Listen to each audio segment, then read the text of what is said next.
North Korea's two main staple foods, rice and corn, are no longer affordable up in the north. According to a new report by 38 North, market prices have gone higher, indicating the regime is struggling to feed its population. For more, we're joined by Mr. Patrick Cronin this morning. Good morning. Hello.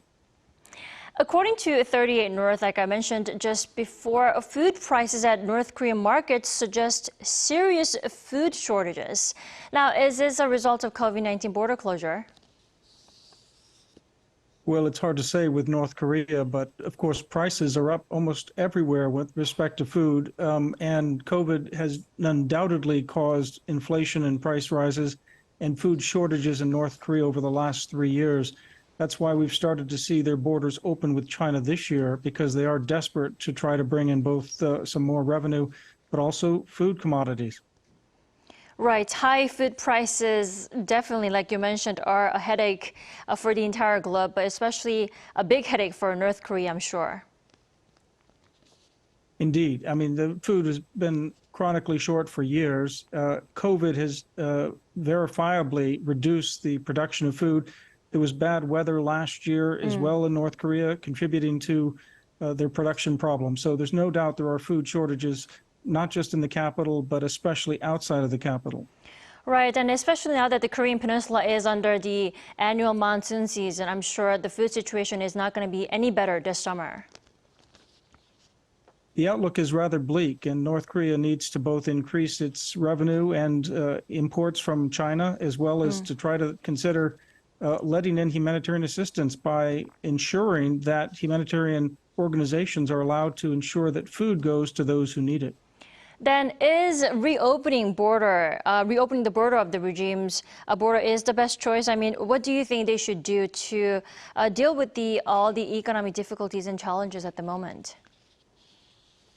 Well, indeed, opening the border, even the first 4 months of this year, has brought in approximately $685 million, according to reports.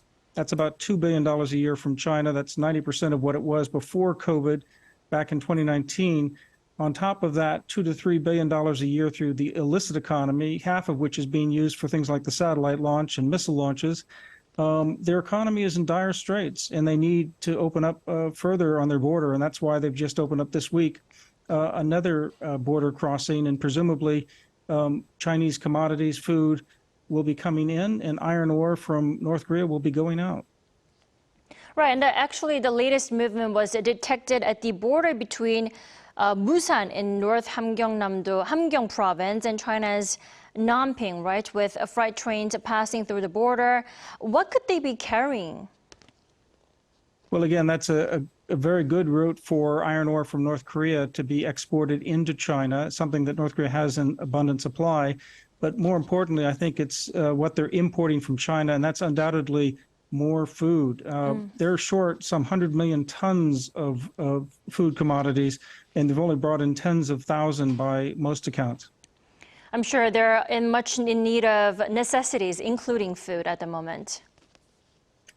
Indeed, all the necessities in North Korea are in short supply, and North Korea has basically admitted that there are short supplies. They've also admitted to price rises, although they've denied reports of starvation or even hearsay about cannibalism, for instance. Exactly. That's why all the market prices are going up and have gone up dramatically if we are comparing the pre-pandemic levels.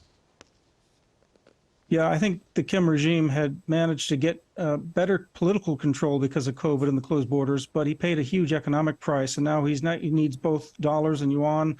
He needs more Chinese commodities. He needs anything he can get to prevent a mass famine on the scale of, say, the 1990s, the Arduous March. Right. But with the borders actually opening up, there are also concerns that thousands of North Korean defectors who have been detained in China could be repatriated through that border. I mean, how likely is that then? Well, it's highly likely that China will want to repatriate the North Koreans. What they call economic migrants have come into China. Now that the borders are lifting, China has a long record of sending back tens of thousands of these refugees. So undoubtedly, this would be a good place for them to repatriate those 2,000 defectors or refugees. and they're likely to face political torment and coercion and interrogation if they are repatriated forcibly back to North Korea. Right, a clear violation of the human rights of those North Korean defectors, right?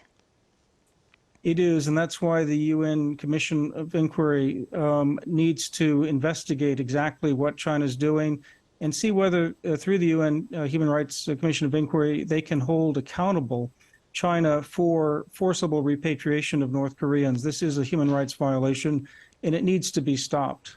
Right. Let's also talk about North Korea's first military spy satellite that ended in failure. Now, South Korean military authorities have retrieved some debris of that satellite. Now, how much of information of the satellites can we actually find out then?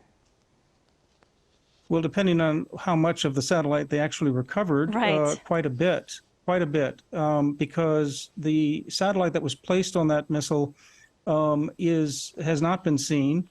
And now, if it's being carefully investigated, they'll be able to know exactly where the technology came from, the level of the sophistication of the technology for a reconnaissance satellite. It could be that it's appallingly bad, or it could be that it's strikingly good. And has it come from China, Russia? Where has it come from?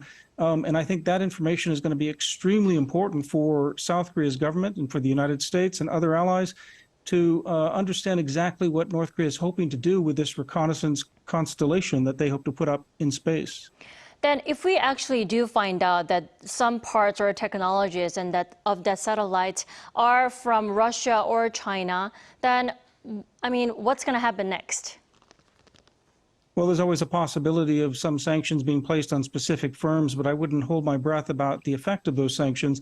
Nonetheless, calling out Russia, China, or any other country that might be violating international sanctions on North Korea imposed by the UN Security Council should impose some costs. And I think it is important for South Korea to take the lead in verifying what exactly North Korea is bringing into the country to spy on South Korea and in these reconnaissance satellites. So it's an important issue to settle. And if South Korea can do that through this salvage operation, I think that's a significant gain for the South Korean government.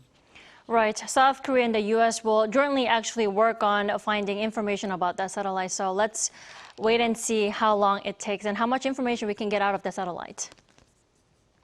Indeed. Hopefully a good deal can be found out through this salvage operation. It's also notable that South Korea was able to dig this out of the sea before the Chinese, who were competing for that salvage operation. Right. All right, Mr. Cronin, thank you so much for your insight this morning. Thank you.